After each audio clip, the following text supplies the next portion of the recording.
ভিডিওতে সবাইকে স্বাগতম জানিয়ে ভিডিওটা শুরু করছি। আসসালামু আলাইকুম এভরিওয়ান, কেমন আছেন আপনারা সবাই? আশা করি সবাই অনেক ভালো আছেন। আমরা আল্লাহর রহমতে ভালো আছি। সকালে নাস্তা তো খাওয়া হয়ে গেছে, তো এখন দুপুরে রান্না শুরু হবে। আজকে লাল শাক ভাজি করা হবে। আজকে পাবদা মাছ চচ্চড়ি করা হবে। তো পাবদা মাছগুলো আম্মু এখন কেটে নিবে। আম্মু সাধারণত ছোট মাছ কেচি দিয়েই কাটে, আম্মুর কেচি দিয়ে কাটতে বেশি ভালো লাগে, সেজন্য আজকে যেহেতু শাক রান্না করা হচ্ছেই সেজন্য আজকে মাছও রান্না করা হবে। কেচি দিয়ে মাছ কাটলে তাড়াতাড়ি মাছ কাটা হয়ে যায়। ফাইনালি সবগুলো মাছ কাটা হয়ে গেছে। আজকে ভাবি রান্না করছে, তো প্রথমে শাক ভাজি করে নিচ্ছে। লাল শাকের দেখি কালারই চেঞ্জ হয়ে গেছে। মিঠুকে ঢেকে রাখা হয়েছিল, তো রোদের আকাশ এখন কাপড়গুলো সরিয়ে নিচ্ছে। আজকে মিঠু অনেক রেগে আছে। আজকে করলা চচ্চড়ি করা হবে, যার জন্য আমি করলা কেটে নিচ্ছি। দেখতে দেখতে তো রোজা চলেই আসলো, আর কয়েকটা দিন পর রোজা, সেজন্য অনেক ভালো লাগছে। মনে হচ্ছিল যে কবে রোজা আসবে আর কবে আমরা রোজা করব।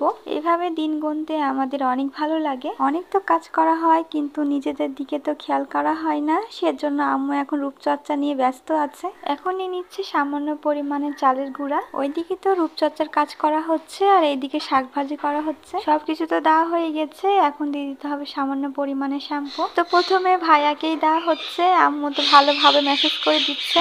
এটা অ্যাপ্লাই করা অনেক ভালো, ত্বকে যে সব ময়লা থাকে সব ময়লাগুলো দূর করে ফেলে। এটা দেওয়ার ফলে আলাদা একটা গ্লো করে। আম্মু তো এখনো ভালোভাবে মেসেজ করে যাচ্ছে। তো এটা দিয়ে মাত্র 5 মিনিট রাখতে হয়, তারপরে ধুয়ে ফেলতে হবে। এতক্ষণ তো হাতে অ্যাপ্লাই করা হচ্ছিল, এখন অ্যাপ্লাই করা হচ্ছে পায়ে। আমি তো করলা আলু কেটে নিচ্ছি, এখন পেঁয়াজ মরিচ কেটে নিচ্ছি। এখনো তো শাক ভাজি করাই হচ্ছে, শাকে তো অনেক পানি বের হয়েছে, যার কারণে দেরি হচ্ছে। এখন আমি পেঁয়াজ আর মরিচ কেটে নিচ্ছি। তো পেঁয়াজ কাটার সময় তো কান্না করতেই হবে, এটা তো জানা কথা। এখন পাবদা মাছ চচ্চড়ি করা হবে, তো সব মশলা দিয়ে দেওয়া হয়েছে। তো মশলাটা প্রথমে কষে নিচ্ছে, আর অন্যদিকে করলা চচ্চড়ি করা হচ্ছে। পাবদা মাছগুলো তো দিয়ে দেওয়া হয়েছে, তো তরকারিটা হতে আর বেশি সময় লাগবে না, তাড়াতাড়ি হয়ে যাবে। ফাইনালি রান্না হয়ে গেছে, তো দেখতে তো অনেক ভালো লাগছে। মাছ চচ্চড়ি তো হয়ে গেল, তো এখন করলা চচ্চড়ি করা হচ্ছে। এখন তো মিঠুকে মুক্ত করা হয়েছে, যার জন্য মিঠু অনেক খুশি।